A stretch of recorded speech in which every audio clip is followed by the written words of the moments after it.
விண்ணையும் மண்ணையும் படைத்த நல்ல தகப்பனுக்காக இயேசுவின் நாமத்தில் நன்றி செலுத்துகிறோம். இந்த ஆசீர்வதிக்கப்பட்ட வேலைக்காக தகப்பனுடைய நாமம் மகிமைப்படும்படி நோக்கி செபிக்கிறோம். நாளில கர்த்தருடைய நாமம் மகிமைப்பட கர்த்தர் கொடுக்கிற பரிசுத்தமான வசனம் லூக்கா சுவிசேஷத்துல 10ஆம் அதிகாரத்துல 38ஆம் வசனம். பிள்ளைகளே, வசனத்தின் ஜெபத்தையும் நன்கு புரிந்து கொள்ளுங்க. கர்த்தர் அந்த நாளிலே நம்மளை அழைக்கிறார். அவர் சொல்லுகிறார், பின்பு அவர்கள் பிரயாணமாய் போகையில் அவர் ஒரு கிராமத்தில் பிரவேசித்தார். அங்கே மார்த்தாள் என்னும் பெயர் கொண்ட ஒரு ஸ்திரீ அவரை தன் வீட்டுக்குள் ஏற்றுக்கொள்ளுகிறார். தேவனாகிய கர்த்தர் ஒரு பெரிய கிராமத்துக்கு போக வேண்டும் என்று பிரயாணமாய் போய்கொண்டிருக்கிறார். திரளான ஜனங்கள் போய்கொண்டிருக்கிறார். இதனுடைய தலைப்பு என்னன்னா, வீட்டுக்கு அழைக்குதல் அப்படின்னுடைய தலைப்பு. அப்படி தேவனாகிய கர்த்தர் பிரயாணமாய் திரளான ஜனங்கள் மத்தியில் போய்கொண்டிருக்கும் பொழுது அங்கு தேவனுடைய விசேஷமான வல்லமையோடு போய்கொண்டிருக்கிறார். அப்பொழுது பெயர் கொண்ட ஒரு ஸ்திரீ, புகழ் கொண்ட ஒரு ஸ்திரீ, பெருமை கொண்ட ஒரு ஸ்திரீ தன்னுடைய வாழ்க்கையில தேவனாகிய கர்த்தர் தன்னுடைய வீட்டுக்கு அழைக்கிறார். ஒரு வீட்டுக்குள் தேவனாகிய கர்த்தர் அழைத்தார். காரணம் இல்லாம ஒரு வீட்டுக்கு அழைக்க மாட்டார்கள். தேவையில்லாம ஒரு வீட்டுக்கு அழைக்க மாட்டார்கள். ஆனா பார்த்தாலோ தேவனாகிய கர்த்தர் வீட்டுக்கு அழைக்கிறார். ஆண்டவராகிய கர்த்தாவே, என் வீட்டுக்குள்ள வாங்க. என் வீடு ஆசீர்வதிக்கப்பட வேண்டும். என் வீடு பரிசுத்தமாக்கப்பட வேண்டும். என் வீட்டுக்குள்ள நீங்க தங்கி இருக்க வேண்டும். என் வீடு ரட்சிப்புக்குள்ள வரணும். என் வீட்டுக்கு வாங்கப்பா. என் வீட்டுக்குள்ள இருக்கிற குறை மாறணும். என் வீட்டுக்குள்ள இருக்கிற தடை மாறணும். என் வீட்டுக்குள்ள இருக்கிற போராட்டங்கள் மறையணும். என் வீட்டை ஆசீர்வதிக்க வேண்டும் என்று சொல்லி மார்த்தாள் தேவனாகிய கர்த்தரை வீட்டுக்கு அழைக்கிறார். வீட்டுக்கு அழைக்கிறார். வீட்டுக்குள்ள வந்து விட்டார். ஆனா வீட்டுக்குள்ள வந்ததும் அங்க மார்த்தாளுக்கு ஒரு சகோதரி உண்டு.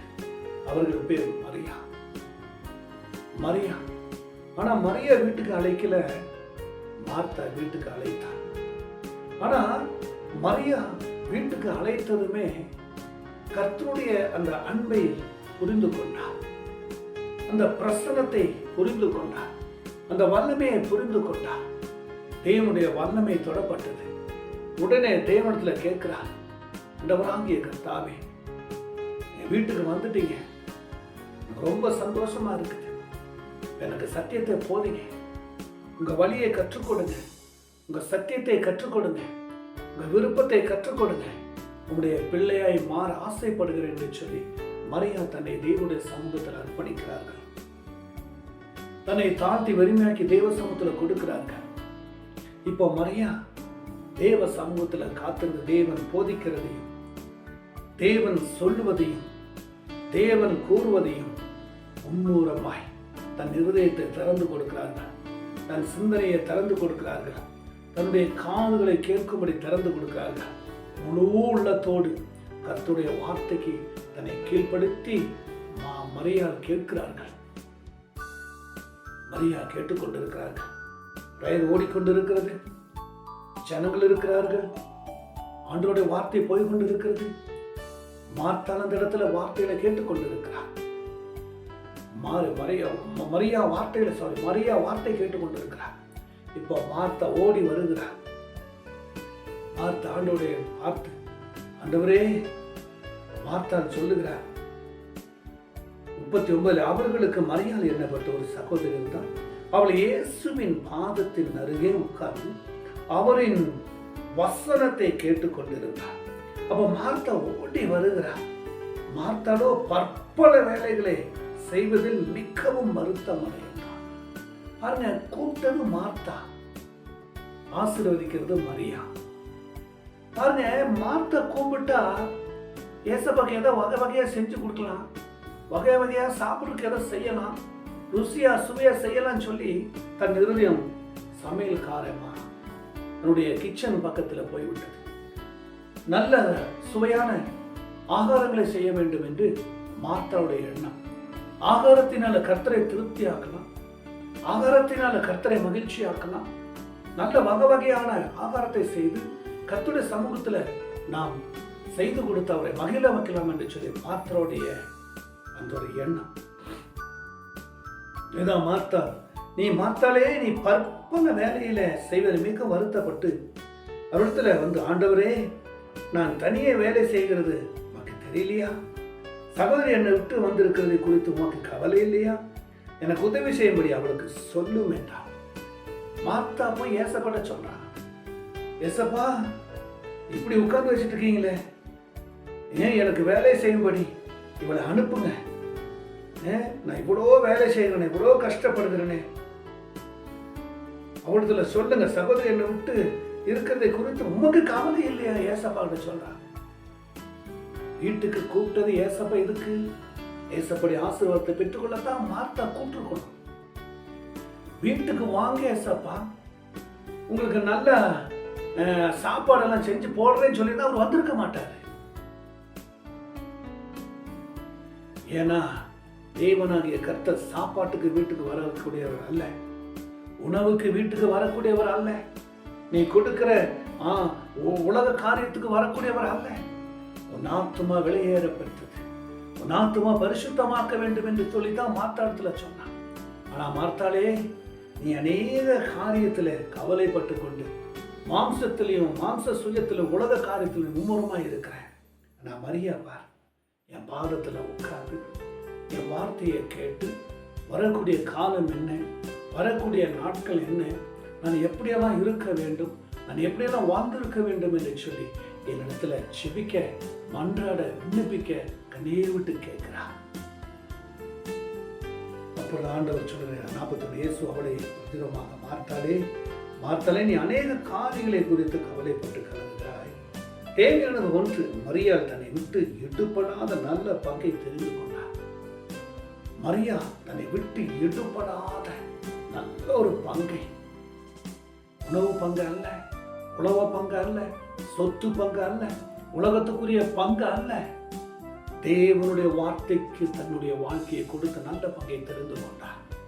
தேவனுடைய பரிசுத்த அன்பில நிலைத்திருந்து நல்ல வார்த்தைகளை கேட்டு நல்ல பங்கை தெரிந்து கொண்டார். தேவனுடைய சித்தத்துக்கு என்று, தேவனுடைய விருப்பத்துக்கு என்று வாழ வேண்டும் என்று தேவனுடைய வார்த்தைகளை கேட்டு அதை தெரிந்து கொண்டு, அதை புரிந்து கொண்டு நன்மை என்று சொல்லி நல்ல பங்கை தெரிந்து கொண்டார். மார்த்தாள் அழைத்தார், மரியா ஆசீர்வாதத்தை பெற்றுக் கொண்டார். என் தேவ பிள்ளைகளே, நீங்கள் உங்க வீட்டுக்கு அழைக்கும் பொழுது, நீங்களும் கர்த்தரை உங்க வீட்டுக்கு அழைக்கும் பொழுது, அழைத்த நீங்க பரிசுத்தத்துக்குள்ள வாங்க, நீங்க அழைத்த நீங்க பரிசுத்தத்துக்குள்ள வாங்க. ஆனா நீங்க என்ன பண்றீங்க? எல்லாரையும் பிரேயருக்கு கூப்பிடுறீங்க, வீட்டுல கர்த்தரையும் கூப்பிடுறீங்க, ஆனா நீங்களும் வீட்டு காரியத்துல மும்முரமா இருக்கீங்க. கூப்பிட்டவங்க ஆசீர்வாதத்தை பெற்றுக் கொள்ளுகிறாங்க. தேவ பிள்ளைகளே, இன்னைக்கு கர்த்தர் உங்க வீட்டுக்கு வர ஆயத்தமா இருக்கிறார், உங்க வீட்டுக்கு வர ஆயத்தமா இருக்கிறார். நீங்களும் கூப்பிட்டு மார்த்தாளை போல வாழாம மரியாளை போல தேவ வார்த்தைகளை கேட்டு நல்ல பங்கை தெரிந்து கொள்ளும்படி உங்களை தாழ்த்தி உங்களை ஒப்பு கொடுக்கிறேன். இரண்டாவது யார் கூப்பிடுகிறார் பார்த்தா, லூக்கா சுவிசேஷத்துல 19ஆம் அதிகாரத்துல ஒரு வசனத்தை 19ஆம் அதிகாரத்தில் 5ஆம் வசனத்தை வாசிக்க போகிறோம். இயேசு அந்த இடத்துல வந்த பொழுது அண்ணாந்து பார்த்து அவனை கண்டு, சகையுவே, நீ சீக்கிரமா இறங்கி வா, இன்றைக்கு நான் உன் வீட்டில தங்க வேண்டும் என்று சொல்லுகிறார். மார்த்தா கூப்பிட்டாங்க, மரியா ஆசீர்வாதத்தை பெற்றுக்கிட்டாங்க. இப்போ வந்து தேவனாகிய கர்த்தர் சகைவே அழைத்து, சகைவே நான் வீட்டில வந்து தங்க வேண்டும், உன் வீட்டுக்குள்ள நான் வந்து தங்க வேண்டும், உன் வீட்டில் நான் உணவருந்த வேண்டும் என்று சொல்லுகிறார். சகை, என் வீட்டிலா, என் வீட்டுக்கா நீங்க வர போறீங்க அப்படின்னு அவர் சொல்லுகிறார். இப்படி சகை என்பவர் ஒரு வரி வசூலிக்கிறவர். அவர் எப்பேரிப்பட்டவர் என்று சொன்னார், பெரிய அதாவது அவர் எரிக்கோவில் பிரவேசித்த வழியில் நடந்து போகையில் ஆயக்காரர் தலைவனும் ஐஸ்வர்யனுமாய் இருந்த சகேயு என்னப்பட்ட ஒரு மனுஷன் இருந்தார். இயேசு எப்படிப்பட்டவரோ என்று அவரை பார்க்க வகை தேடினார். அவர் குள்ளனானபடியினால் ஜனக்கூட்டத்தில் அவரை காணக்கூடாமல் போயிற்று. திரளான ஜனங்கள் போய்கொண்டிருக்கிறார்கள், தேவனாகிய கர்த்தரும் போய்கொண்டிருக்கிறார்கள். இந்த சகேயு எப்படியோ தேவனாகிய கர்த்தர் அந்த இடத்துல வருகிறார் எரிக்கோ என்று சொல்லி அவருடைய வாழ்க்கையில் எப்படியாவது அவரை பார்க்க வேண்டும், எப்படியாவது அவரை காண வேண்டும், எப்படியாவது அவரை சந்திக்க வேண்டும். அவரை வீட்டுக்கு வரேன் என்று சொல்லி உடனே ஓடி போய் பெரிய ஒரு காட்டு அத்தி மரத்தில் ஏறுகிறார். முன்னாடி ஓடுகிறார். எவ்வளவு பெரிய மரம்னு தெரியல, எப்படியோ பார்க்கணும், எப்படியோ அவரை காணணும், எப்படியாவது அவரை பார்த்து தான் ஆகணும்னு ஒரு வைராக்கியம். எப்படியோ முயற்சி பண்றார், பார்க்க முடியல. ஜனங்கள் பெருக, ஜனக்கூட்டம் பெருகி எடுக்கிறார். ஆனா ஜனங்கள் மத்தியில போக முடியாது. மரத்துல போய் ஏறி அந்த இடத்துல நிற்கிறார். ஆனா ஜனங்கள் போய்கொண்டிருக்கார்கள், கர்த்தரும் கூட போய்கொண்டிருக்கார். திடீர்னு மேல பார்த்தார் சகேயு.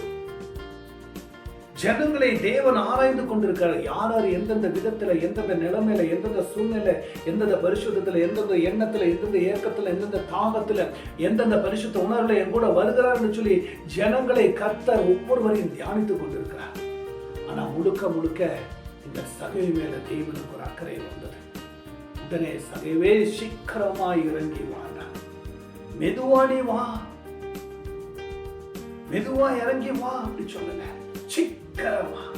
சீக்கிரம் என்பது என்ன? உன் பாவத்தை விட்டு வா, உன் அசுத்தத்தை விட்டு வா, உன் அழுக்குகளை விட்டுட்டு வா, உன் ஐஸ்வர்யத்தை விட்டுட்டு வா, உன் உலக காரியத்தின் ஓட்டத்தை விட்டுட்டு வா, உன் உலக மாம்சத்துக்குரிய காரியத்தை விட்டுட்டு சீக்கிரமா இறங்கி வா. நான் உன் வீட்டிலே தங்க வேண்டும். தேவ பிள்ளைகளே, உங்க வீட்டுக்கு தங்கணுமா? தேவன் உங்களை அழைக்க வேண்டும். இந்த சகேயுவை அழைத்த தேவன் உங்களை அழைக்க வேண்டும். இந்த சகேயுவை கூப்பிட்டு நான் உன் வீட்டில் தங்க வேண்டும் என்று சொன்ன தேவன் இன்னைக்கு உங்களை பார்த்து உங்களை கூப்பிட்டு நீங்களும் அவருடைய வீட்டில் தங்க கர்த்தர் உங்களை கூப்பிட வேண்டும். கர்த்தர் இன்னைக்கு உங்களை அழைக்கப்பட வேண்டும். அழைக்கப்பட வேண்டுமா? உங்களை கூப்பிடணுமா? அவரோடு கூட போறீங்களா? அவர் உங்களை வீட்டுக்கு கூட்டிட்டு வர வேண்டும் விரும்புகிறாயா? அவரும் வீட்டுக்கு வர வேண்டும் என்று அழைக்கிறாயா? இன்றைக்கு உங்களை ஆயத்தப்படுத்துங்க. யூடியூப்ல பார்க்கிற இந்த ஜெபத்தையும் இந்த வசனத்தையும் ஆண்டவருடைய வார்த்தைகளை கேட்கிற தேவ பிள்ளைகளே, உங்க வீட்டுக்கு வர விரும்புகிறார். மாத்தா கூட்டா மரியாள் ஆசீர்வாதத்தை பெற்றார். சகேயு காட்டு அத்தி மரத்தில் இருந்தால் சீக்கிரமா வாய்ந்து இறங்கினார். வீட்டுக்கு அழைத்தார். அவன் 6 அவன் சீக்கிரமா இறங்கி சந்தோஷத்தோடு அவரை அழைத்துக் கொண்டு வீட்டுக்கு போனார். கூட்டலும் சந்தோஷம். என் வீட்டுக்கா வரப்போறீங்க ஆண்டவர், ஒரே மகிழ்ச்சி, ஒரே சந்தோஷம். பூமியில கிடைக்காத ஒரு சந்தோஷம், பூமியில கிடைக்காத ஒரு மகிழ்ச்சி, பூமியில கிடைக்காத ஒரு உள்ளத்துல நிறைவு. சீக்கிரமா இறங்கி வந்து அவரை அழைத்துக் கொண்டிருந்தார். அதை கண்ட யாவரும் இவன் பாவியான மனுஷன் தங்கும்படி போனாரே என்று சொல்லி முறுமுறுத்தார்கள். இவன் பாவியான மனுஷன், குறைவுள்ள மனுஷன், குற்றமுள்ள மனுஷன், தவறான மனிதன், தவறுள்ள மனிதன், இந்த மனிதன் வீட்டுக்காக போகிறார், இந்த மனிதன் வீட்டுக்காக போகிறார் என்று சொல்லி அந்த இடத்துல கர்த்தரோட நாம மகிமைப்படும்படி இவன் வீட்டுக்கா என்று சொல்லி ஜனங்கள் முறுமுறுத்தார்கள்.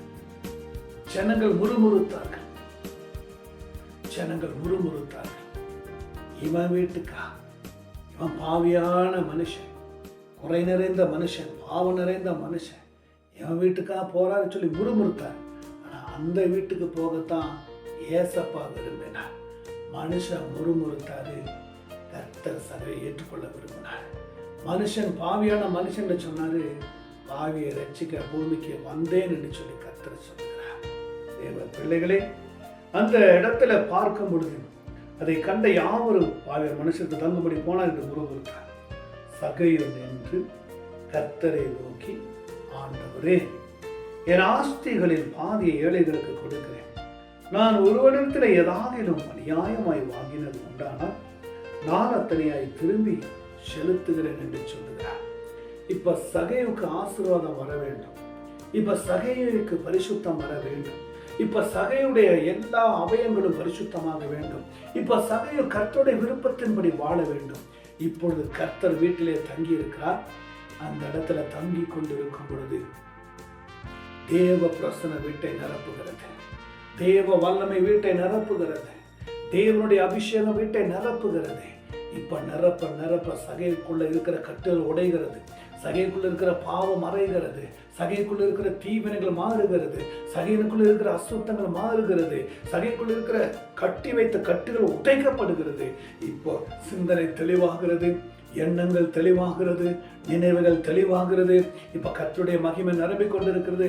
உடனே தன்னை அறிக்கையிடுகிறார். தேவனத்தில் அறிக்கையிடுகிறார். தேவனே, நான் யாரிடத்திலிருந்தாவது அநியாயமாய் வாங்கியிருந்தார், யாரிடத்திலிருந்து அநியாயமாய் வாங்கினது உண்டானால் நான் நாணத்தனையாய் கொடுத்து விடுகிறேன். நாணத்தனையாய் கொடுத்து விடுகிறேன். 100 ரூபாய் வாங்கினா 400 ரூபாய் கொடுத்து விடுகிறேன். 400 ரூபாய் வாங்கினா 1600 ரூபாய் கொடுத்து விடுகிறேன். 1000 ரூபாய் வாங்கினா 4000 ரூபாய் கொடுத்து விடுகிறேன். 1 லட்சம் ரூபாய் வாங்கினா 4 லட்சம் ரூபாய் கொடுத்து விடுகிறேன் என்று சொல்லி அந்த இடத்துல தேவ சமூகத்தில் தன்னை ஒப்பு கொடுக்கிறார். எல்லாம் வாங்கினது கொடுத்து விடுகிற ஆண்டவரே, இப்ப நான் பரிசுத்தத்துக்குள்ள வரணும். நான் பரிசுத்தாவியை பெற்றுக்கொள்ளணும். உங்க சித்தத்தை பெற்றுக்கொள்ளணும். உங்க விருப்பம் எனக்கு வேணும். இப்ப நான் உங்க பிள்ளையா மாறணும். உங்க விருப்பமா மாறணும். உங்க சித்தமா மாறணும். நான் என்னை அறிக்கை எடுக்கிறேன் என்று சொல்லி தேவ சமூகத்தில் அறிக்கை எடுக்கிறார். தேவ பிள்ளைகளே, நீங்களும் பாவத்தில் இருக்கிறீங்களா? சகையை போல தேவனுக்கு விருப்பம் இல்லாம வாழ்றீங்களா? அந்த விருப்பம் இல்லாத நேரத்துல தான் கர்த்தர் உங்களை அழைக்கிறார். பாவியா இருக்கிற உங்களை தான் கர்த்தர் அழைக்கிறார். வஞ்சகம், ஏமாற்றுகிற, குடிக்கிற, பாவம் செய்கிற உங்களை தான் இன்னைக்கு கர்த்தர் அழைக்கிறார். தேவனுக்கு பிரியமில்லாத வாழ்கிற உங்களை தான் அழைக்கிறார். தேவனுக்கு விருப்பம் இல்லாத வாழ்க்கையில வாழ்ந்து கொண்டிருக்கிற தேவ பிள்ளைகளே, குடி மயக்கத்தினாலும் பாவ சாம இச்சைகளினாலும் பச்சாரத்திலும் குடும்பங்களை கேடுபடுத்தி கொடூரப்படுத்துகிற உங்களை கர்த்தர் அழைக்கிறார். உங்க வீட்டுக்கு வர அழைக்கிறார். உங்க வீட்டுக்கு வர ஆசைப்படுகிறார். உங்களையும் கர்த்தர் அழைக்கிறார். இப்பொழுதே இந்த ஜெபத்தை பார்க்கிற, கேட்கிற, நம்புகிற, ஏற்றுக்கொள்கிற உங்களை இன்றைக்கே கர்த்தர் உங்க வீட்டுக்கு அழைக்கிறார். நான் உங்க வீட்டில் தங்க வேண்டும் என்று கர்த்தர் உங்களை அழைக்கிறார். தேவ பிள்ளைகளே, கர்த்தர் அழைத்து நம்ம வீட்டுக்கு வருவது எவ்வளவு ஒரு வாக்கியம் தெரியுமா? கர்த்தர் நம்ம வீட்டுக்குள்ள வந்தா எவ்வளவு ஒரு ஆசீர்வாதம் தெரியுமா? கர்த்தர் நம்ம வீட்டுக்குள்ள வந்தா எவ்வளவு ஒரு பரிசுத்தம் தெரியுமா? கர்த்தர் நம்ம வீட்டுக்குள்ள வந்தா தடை மாறும். கர்த்தர் நம்ம வீட்டுக்குள்ள வந்தா வாதைகள் ஓடும். கர்த்தர் நம்ம வீட்டுக்குள்ள வந்தா வீட்டுக்குள்ள இருக்கிற எல்லா ஜனங்களும் ரட்சிப்புக்குள்ள வரும். கர்த்தர் வீட்டுக்குள்ள வந்தா வீடு முழுவதும் பரிசுத்தல நிரப்பப்படும். கர்த்தர் வீட்டுக்குள்ள வந்தா வீடு முழுவதும் தேவனுடைய பிரசன்னத்தில் ஆளுகை செய்யும். வாதை இருக்காது, பொல்லாப்பு இருக்காது, அந்தகாரம் இருக்காது, கெட்ட சொப்பனங்கள் இருக்காது, கெட்ட வாதைகள் இருக்காது, மரண ஆவி இருக்காது, பிசாசின் தொல்லை இருக்காது, மந்திரக்கட்டு இருக்காது, மாயக்கட்டு இருக்காது, பொல்லாத ஆவிகள் வீட்டில் உலாவாது. ஏன்னா கர்த்தர் வீட்டுக்குள்ள இருக்கிறார். கர்த்தர் வீட்டை நடத்துகிறார். கர்த்தர் வீட்டை ஆசீர்வதிக்கிறார். இன்னைக்கு சகையு தன் பாவங்களை அறிக்கையிட்டார், தன் குறைகளை அறிக்கையிட்டார், தன் மீறுதல்களை அறிக்கையிட்டார், தவறுகளை அறிக்கையிட்டார். நாளத்தினை கொடுத்து விடுகிறேன் என்று சொல்லி எல்லாவற்றையும் கொடுத்து தீர்த்தார். அப்பொழுது அந்த இடத்துல ஆண்டவராகிய கர்த்தர் இயேசு அவனை நோக்கி, இன்றைக்கு இந்த வீட்டுக்கு ரட்சிப்பு வந்தது இவனும் ஆபனுடைய குமாரனாய் இருக்கிறானே, இழந்து போனதை தேடவும் ரட்சிக்கும் மனுஷகுமாரன் வந்திருக்கிறார் என்று சொன்னார். கர்த்தர் சொல்லுகிறார், உன்னை தாழ்த்தினபடியினார், உன்னை அப்பாவுக்கு தேவனுடைய கருத்துடைய ஒப்பு கொடுத்தபடினார், அப்பாவுடைய விருப்பத்துக்கு வாழ ஒப்பு கொடுத்தபடினார் இந்த வீட்டுக்கு ரட்சிப்பு. தேவ பிள்ளைகளே, ஜெபத்தை வசனத்தை பார்க்கிற உங்க வீட்டுல இன்றைக்கு ரட்சிப்பு, இந்த நிமிஷமே ரட்சிப்பு. நீங்களும் ஆபிரகாம் பிள்ளையாய் மாறப் போகிறீங்க. உங்க வீட்டுக்குள்ளும் சமாதானம் வரப்போகிறது. உங்க வீட்டுக்குள்ள ரட்சிப்பு வரப்போகிறது. சகையின் வீட்டை கண்ட தேவன், சகைவை அழைத்த தேவன், வீட்டில கூட்டிட்டு கொண்டு போய் அந்த இடத்துல ரட்சிப்பை கொடுத்தவர், மீட்பை கொடுத்தவர், சமாதானத்தை கொடுத்தவர் உங்களுக்கு கொடுக்க மாட்டாரா?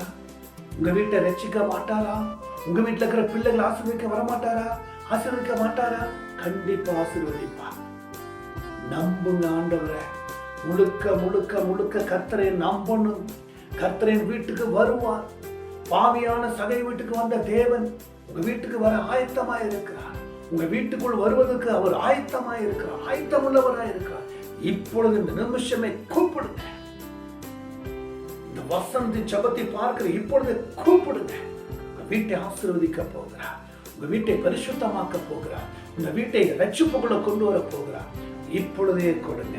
இழந்து போனதை தேடும் ரட்சிக்கும் மனுஷகுமார் வந்தார் என்று சொல்லுகிறார். அவர் வந்தார், இழந்ததை தேட வந்தார், ரட்சிக்க மனுஷகுமார் வந்தார். இப்ப அந்த சகையின் வீடு ஆசீர்வதிக்கப்பட்டது. சகையின் வீடு ரட்சிப்புக்குள்ள வந்தது. அங்க இருக்கிற அவர் மனைவி பிள்ளைகளை யாவும் ரட்சிப்புக்குள்ள வந்துட்டாங்க. இப்ப பாவம் போனது, சாமம் போனது, இருள் போனது, கட்டுகள் போனது, மரணாவி போனது, ஏமாற்றுகிற வஞ்சிக்கிற பொல்லாத எல்லா தீவனை மாறினது. இப்ப கர்த்தர் அந்த வீட்டை ஆசீர்வதித்தனால அந்த வீடு கர்த்தருடைய வீடாய் மாறினது. அந்த சகையில் கர்த்தருடைய ராஜ்ய பிள்ளையாய் மாறினார். அவருடைய மனைவி பிள்ளைகள் யாவும் ரட்சிப்புக்குள்ள வந்தார். வீடு ரட்சிப்புக்குள்ள வந்தது, சமாதானத்துக்குள்ள வந்தது. என் பிள்ளைகளே, உங்களுக்கு ஒரு ஆசீர்வாதம் நாளிலே கொடுக்க போகிறார். அடுத்தது 3வது மத்தேயுல 8ஆம் அதிகாரத்துல 14, 15 என்ற வசனத்தை நம்ம பார்க்க போகிறோம், படிக்க போகிறோம். தேவ பிள்ளைகளே, இயேசு பேதுருவின் வீட்டிலே வந்து அவன் மாமின் சுரமாய் கிடக்கிறதை கண்டு அவர் தன் கையை தொட்ட உடனே சுரம் அவளை விட்டு நீங்கிற்று. அவள் எழுந்திருந்து அவருக்கு பணிவிடை செய்தார். இப்போ பேதுரு தேவனுடைய சமூகத்தில் அழைக்கிறார். இப்போ பேதுருடைய மாமின் வீட்டுக்கு கர்த்தர் வருகிறார்.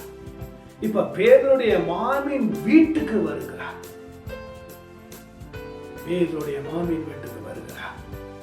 மாமி ஜுரத்துல கிடக்கிறார்கள், நோயில கிடக்கிறார்கள், வியாதியில கிடக்கிறார்கள், மருத்துவர் கைவிட்ட நிலைமையில கிடக்கிறார்கள், எந்த மாத்திரை மருந்து சாப்பிட்டு சுகம் இல்லாம கிடக்கிறார்கள். இப்ப யாரும் சுகமாக்க முடியல, படுக்கையாய் கிடக்கிறார்கள்.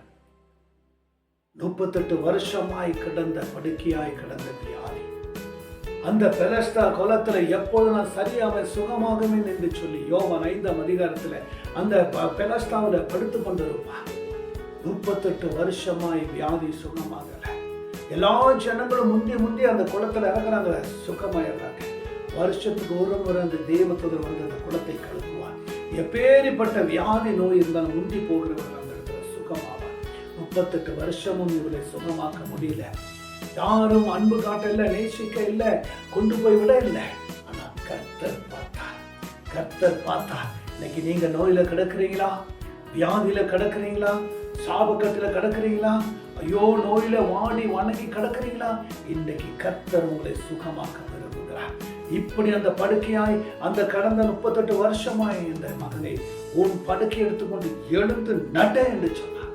சுகமாகி எழுந்து நடந்தார். பேதுருடைய மாமி அப்படித்தான் படுக்கையோடு கிடக்கிறார். ஏந்திரிக்க முடியல, சுக முடியல, பலவீனம், நடுக்கம், சரிகளெல்லாம் காய்ச்சல்கள், தூரம், யாரும் சரி பண்ண முடியல. ஆனா கர்த்தர் அந்த வீட்டுக்கு போனார். ஏசப்பா அந்த வீட்டுக்கு போனார். ஏசப்பா அந்த வீட்டுக்கு போனதுமே அந்த இடத்துல அவளை கையை தொட்ட உடனே சுரம் அவளை விட்டு நீங்கிற்று. அவள் எங்கிருந்து எழுந்திருக்கிறார்? வியாதியிலிருந்து எழுந்திருக்கிறார், கண்ணீரிலிருந்து எழுந்திருக்கிறார், பிரச்சனை எழுந்திருக்கிறார். எழுந்து அவர்களுக்கு பணிவிடை செய்தார். தேவனாகிய கர்த்தர் வீட்டுக்கு போனார். மாமியை தொட்டார். ஜுரம் மாறினது, காய்ச்சல் மாறினது, சுகமானார்கள். உடனே தேவனுக்கு பணிவிடை செய்தார். உடனே சுகமானது என்று சொல்லி தன்னுடைய எண்ணத்தை மாம்சத்துக்கு போகல. அற்புதம் செஞ்சார் என்று சொல்லி அவரை மறந்து விடல. உடனே எழுந்தார். தேவனுக்கு பணிவிடை செய்தார். தேவனுக்கு பணிவிடை செய்தார். உண்மைக்கு மாத்திரம் தேவன் அல்ல, தேவைக்கு மாத்திரம் தேவன் அல்ல, அற்புதத்துக்கு மாத்திரம் தேவன் அல்ல, அந்தந்த நேரத்துக்கு மாத்திரம் தேவன் அல்ல. நீ நல்லா இருக்கும்போது உனக்கு தேவன் தேவை. நீ கெட்டு நொந்து கிடக்கும்போது உனக்கு தேவன் தேவை. எப்பொழுதும் ஜெபத்துல தரித்திருக்க தேவை. மாறி அந்த வேதோடைய மாமி காய்ச்சல்ல கிடந்தார். உடனே கையை நீட்டா தொட்டார், சுகமானது. உடனே வேற எங்கேயும் போகல, எழுந்து தேவனுக்கு பணிவிடை செய்தார். எழுந்து தேவனுக்கு பணிவிடை செய்தார். என்ன ஒரு ஆச்சரியம், என்ன ஒரு ஆச்சரியம். தேவ பிள்ளைகளே, இன்னைக்கு உங்களையும் சுகமாக்க வருகிறார். உங்களையும் சுகமாக்க இந்த நேரத்தில் வருகிறார். இந்த அபிஷேகத்தை வல்லமை இயேசுவின் நாமத்தில் பெற்றுக்கொள்ளுங்க. உங்க வீட்டுக்கு அவர் வர ஆயத்தம் உள்ளவராக இருக்கிறார். வீட்டுக்கு வர அவர் ரெட்டியா இருக்கிறார்.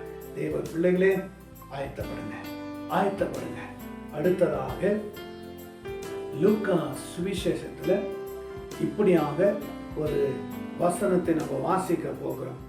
அதாவது ஸ்தோத்திரம், மத்தேயுல 8ஆம் அதிகாரத்துல ஒரு வசனத்தை நம்ம வாசிப்போம். அல்லேலூயா, அல்லேலூயா. உடைய நாம மகிமைப்படும்படி நாளில மன்னிக்கவும். லூக்கா சுவிசேஷத்துல 8ஆம் அதிகாரத்துல 41ஆம் வசனத்தை நம்ம பார்க்க போகிறோம். பாருங்க, லூக்கா சுவிசேஷத்துல 8ஆம் அதிகாரத்துல 41ஆம் வசனத்தை நம்ம பார்க்க போகிறோம். அப்பொழுது செப ஆலய தலைவனாகிய யாவீர் என்னும் பேருள்ள ஒருவன் வந்து இயேசுவின் பாதத்துல விழுந்து, 12 வயது உள்ளவர், எனக்கு ஒரே ஒரு குமார்த்தி மகள், அவர் அவஸ்தைப்படுகிறார், என் வீட்டிற்கு வரும்படி அவரை வேண்டிக் கொண்டார். அவர் போகையில் திரளான ஜனங்கள் அவருக்கு நெருங்கினார்கள். அப்பொழுது அவர் இந்த இடத்துல சொல்லுகிறார், என்ன சொல்லுகிறார்? அவர் வீட்டிலே வந்த பொழுது யாக்கோபு யோவானையும் பெண்ணின் தகப்பனின் தாயும் வேறொருவரையும் உள்ள வரவிடாமல் எல்லாம் அழுது அவளை குறித்து துக்கம் கொண்டாடி கொண்டு அழாதேங்கள், அவர் மரித்து போகவில்லை, நித்திரையாய் இருக்கிறார் என்று சொல்லி அவள் மரித்து போனார் என்று அறிந்து அவரை பார்த்து நகைத்தார். எல்லாரும் அவரை வெளியே போகையில் அவருடைய கையை பிடித்து, பிள்ளை எழுந்திரு. அப்பொழுது அவள் உயிர் திரும்ப வந்தது. உடனே அவள் எழுந்திருந்தால் அவளுக்கு ஆகாரம் கொடுக்க கட்டளையிட்டார். அவர்கள் தாய் தகப்பன் ஆச்சரியப்பட்டார். அப்பொழுது நடந்ததை ஒருவருக்கும் சொல்லாமல் இருக்கும்படி அவர்கள் கட்டளையிட்டார். இப்ப யாவீர் பெரிய ஒரு தலைவன், பெரிய ஒரு தலைவன். இந்த தலைவனுக்கு கூட பாருங்க, எந்த ஒரு விதத்திலும் சுகமாக்க முடியல. மரித்து போன மகள், செத்து போன மகளுக்கு உயிர் தர முடியல. உலகத்துக்கு தலைவரா இருக்கலாம், உலகத்துக்கு மேன்மையுள்ளவர்களா இருக்கலாம், உலகத்துக்கு எல்லாம் சாதிக்கலாம், எல்லாம் சரியும் சொல்லலாம். ஆனா இந்த தேவ திட்டம் இல்லாமல், இந்த தேவ விருப்பம் இல்லாமல், இந்த தேவனுடைய நிறைவு இல்லாமல் எதையும் செய்ய முடியாது. இப்ப வீட்டுக்கு அழைத்தார், வரும்படி அவரை வருந்தி கேட்டார். ஆண்டவரே, எனக்கு இருக்கிற ஒரே பிள்ளை செத்து மாண்டு கணக்குறா, நீங்க வாங்க அப்படின்னு சொல்லி வீட்டுக்கு அழைக்கிறார். கர்த்தர் வீட்டுக்கு அழைக்கிறார்கள். ஆனா கர்த்தரோ அவர் மரித்து போகவில்லை, நித்திரையாய் இருக்கிறார். உடனே அவர் எல்லாவற்றையும் வெளியே போகும் பண்ணி அவருடைய கையை பிடித்து, பிள்ளை எழுந்திரு என்றார். அப்போது அவர் உயிர் திரும்பி வந்தது. உடனே அவர் இறந்திருந்தார். உடனே ஆகாரம் கொடுங்கள் என்று சொன்னார். மரித்த ஒரு பிள்ளை, செத்து போன ஒரு பிள்ளை, அங்கு தாய் தகப்பன் பிள்ளைகள் கலங்கி கொண்டு இருக்கிற வேலையில துக்கப்பட்டு கண்ணீர் விட்டு, செத்து போயிட்டால் எனக்கு இருக்கிறது ஒரே ஒரு மகள் என்று துக்கப்பட்டு கொண்டிருக்கிறார்கள். கண்ணீர் ஒரு பக்கம், துக்கம் ஒரு பக்கம், மன உடைப்பு ஒரு பக்கம், வேதனை ஒரு பக்கம், கவலை ஒரு பக்கம். ஐயோ, என் பிள்ளை செத்து போயிடுச்சு, இந்த பூமியில யாரும் உயிர்ப்பிக்க முடியலையே, எனக்கு இந்த மாதிரி பிள்ளை கிடைக்குமா, இந்த மாதிரி பிள்ளை எனக்கு கிடைக்குமா, செத்து போயிடுச்சு என்று கண்ணீர் விட்டு அழுகும் போது அந்த யாவீர் என்ற தலைவன் வீட்டுக்கு அழைக்கிறார். கர்த்தர் பாருங்க, எல்லா மனுஷனுடைய கண்ணீரை துடைக்கிறார், எல்லா மனுஷனுடைய காயங்களை ஆற்றுகிறார், எல்லா மனுஷனுடைய துயரங்களை மாற்றுகிறார். அவருக்கு அன்பு தான் தெரியும், அவருக்கு பரிசுத்தம் தான் தெரியும், எல்லாருடைய காயங்களை ஆற்றத்தான் தெரியும், எல்லாரையும் விடுவிக்கத்தான் தெரியும், எல்லாருடைய பிள்ளையா மாறணும் தான் அவருக்கு தெரியும். எல்லாரையும் பாதுகாக்கத்தான் தெரியும். செத்து போனவரை உயிரோடு எடுப்பதான் அவருக்கு தெரியும். குருடனுக்கு பார்வையை கொடுத்தார், செவிடனை கேட்க சொன்னார், முடவனை நடக்க செய்தார், சப்பானியை எழுந்திருக்க நடக்கும்படி செய்தார், 38 வருஷமாய் வியாதியை குணமாக்கின எல்லாத்தையும் அவருக்கு அதுதான் தெரியும். யாரை விழுந்து போகட்டும், சபித்தது போட்டு அப்படியே இருக்கட்டும் விட மாட்டார். கண்ணீரை காண்கிற தேவன், கவலையை பார்க்கிற தேவன். தாவீதை அந்த இடத்துல பார்த்தார், மரித்த பிள்ளையை உயிரோடு எழுப்பினார். உடனே ஆகாரம் கொடு என்று சொன்னார். உடனே ஆகாரம் கொடுத்தார். உடனே ஆகாரம் கொடுத்து அந்த மகளை திருப்திப்படுத்தினார். அந்த வீட்டுக்குள்ள சமாதானம் வந்தது. அந்த வீட்டுக்குள்ள கர்த்தர் தான் தெய்வம் என்று எல்லாம் உணரும்படி அந்த இடத்துல அற்புத சாட்சியை கர்த்தர் செய்தார். அற்புத காட்சி செய்தார். அற்புதங்களை செய்தார். அற்புதம் செய்கிற தேவன், ஆச்சரியமான தேவன், எல்லாத்தையும் நன்மை செய்ய வேண்டும் என்று அறிந்திருக்கிற தேவன். அவருக்கு நன்மை செய்ய மாத்திரம் தான் தெரியும். அவருக்கு அன்பு செய்யத்தான் தெரியும். வேற ஒன்றுமே அவருக்கு தெரியாது. இப்போ ஒரு விஷயம் கூட ஆண்டவர் சொல்லுகிறார். ஏசாயா ஒரே ஒரு வசனத்தை வாசித்து முடிப்போம். ஏசாயா 38ஆம் அதிகாரத்துல 1-5 வசனம் மட்டும் வாசிக்க போறான். அந்த நாட்களில் எசேக்கியா வியாதிப்பட்டு மரணத்துக்கு எதுவாக இருந்தான். அப்பொழுது அமோத்தின் குமாரனாகிய ஏசாயா என்னும் தீர்க்கதரிசி அவனிடத்துல வந்து அவனை நோக்கி, ஓ நீர் உம்முடைய வீட்டின் காரியத்தை ஒழுங்குபடுத்து, நீ பிழைக்க மாட்டாய், மரித்து போய் என்று கர்த்தர் சொல்லுகிறார் என்றார். அப்பொழுது எசேக்கியா தன் முகத்தை சுவர் பக்கமாய் திருப்பிக் கொண்டு கர்த்தரை நோக்கி, கர்த்தரே, நான் உமக்கு முன்பாக உண்மையும் மன உத்தவமாய் நடந்தும் பாருகி நடமானதை செய்கிறேன் என்பதை நினைத்தது என்று விண்ணப்பம் பண்ணினார். எசேக்கியா மிகவும் அழுதார். அப்பொழுது ஏசாயா அவருக்கு உண்டான கர்த்தருடைய வார்த்தை, நீ போ, எசேக்கியா நோக்கி, உன் தகப்பனுடைய தாவின் தேவனாய் இருக்கிற கர்த்தர் சொல்லுகிறது என்னவென்றால், உன் விண்ணப்பத்தை கேட்டு கண்ணீரை கண்டிதோ நாட்கள் 15 வருஷமாய் கூட்டி கொடுத்தேன் என்று சொல்கிறார். எசேக்கியாவை தேவனாகிய தேவ பிள்ளை அழைக்கிறார், ஊழியக்காரர் அழைக்கிறார், ஏசாவை அழைக்கிறார்.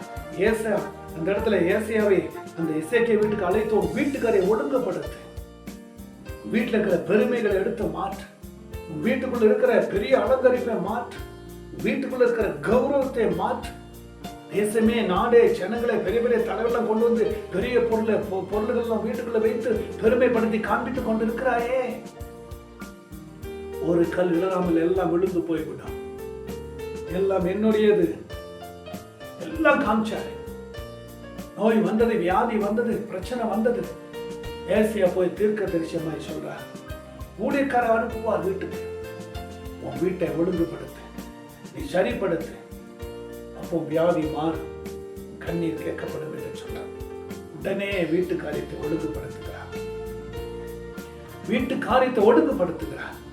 ஒழுங்குபடுத்துறதுனால வியாதி மாறினது. வீட்டை ஆசீர்வதித்தார், வியாதி மாறினது. விண்ணப்பத்தை கண்டார், ஜெபத்தை கண்டார், உடனே ஆசீர்வாதத்தை கொடுத்தார். 15 வருஷத்தை கூட்டி கொடுத்தார். இன்னைக்கு தேவ பிள்ளைகளே, இன்னைக்கு உங்க வீட்டுக்கு வர ஆயத்தமா இருக்கிறார்.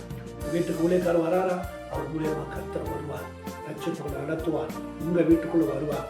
சபை வீட்டை வந்து ரட்சிப்பு கொடுத்த தேவன். மார்த்தாள் வீட்டுக்கு வந்து மரியா ரட்சிப்புக்குள்ள வந்தது. பேருடைய மாமி வீட்டுக்கு போனாலும் வியாதி மாறுறது ரட்சிப்புக்குள்ள வந்தது. யாவின் மகன் மரித்தாள் உயிரோடு எழும்பி ரட்சிப்புக்குள்ள வந்தது. இப்பொழுது எசேக்கியாவை வீட்டுக்கு ஏசாயாவை அனுப்புகிறார். அந்த வீட்டு காரியத்தை ஒழுங்குபடுத்தினாரு, ஜீவன் வந்தது, நோய் மாறினது, 15 வருஷத்தை கூட்டி கொடுத்தார். இந்த வசனத்தை ஜெபத்தி பார்க்கிற உங்கள் மேல கர்த்தருடைய மகிமை இறங்கி கொண்டிருக்கிறது. நீங்க வீட்டுக்கு வர ஆயத்தமா இருக்கிறார். பெற்றுக்கொள்ளுங்க அபிஷேகத்தை வல்லமையை இயேசுவின் நாமத்தில் பெற்றுக்கொள்ளுங்க. இதை பார்க்கும் பொழுதே உங்களுக்குள்ள ஒரு பரிசுத்த அன்பு, பரிபூர்ண நிறைவு, பரிபூர்ண ஆசீர்வாதம் உங்க வீட்டுக்கும் அழைக்க, உங்க இருதயத்தில் அழைக்க, உங்க சிந்தனை அழைக்க, உங்க வாழ்க்கையில் அழைக்க இப்பொழுது கர்த்தர் அழைக்கிறார். அபிஷேகத்தை பெற்றுக்கொள்ளுங்க, இந்த வல்லமையை பெற்றுக்கொள்ளுங்க, இந்த கிருபையை பெற்றுக்கொள்ளுங்க. தேவனாகிய கர்த்தரை நாம் மகிமைப்படும்படி இந்த ஜெபத்தை பார்க்கிற, நம்புகிற, ஏற்றுக்கிற ஒவ்வொரு குடும்ப பிள்ளைகளை ஆசிரியங்க. ஒவ்வொரு வீட்டுக்கு போங்க, வியாதியை சுகமாக்குங்க, ரட்சிப்பு வீட்டுக்கு கொடுங்க, சமாதானம் வீட்டுக்கு கொடுங்க. நல்ல பங்காய் தேவனுடைய பிள்ளையை மாற ஆசீர்வாதத்தை கொடுங்க. மரித்திருக்கிற வியாதியில மரித்திருக்கிற பிள்ளைகளுக்கு ஜீவனை கொடுங்க. ஒவ்வொருவரையும் ஆசீர்வதிங்க. தாங்கும், பலப்படுத்தும், கனப்படுத்தும். ரட்சகரும் மீட்பருமான இயேசுவின் நாமத்தில் ஜெபிக்கிறோம். ஜெபம் கேளு நல்ல கர்த்தாவே, ஆமென்.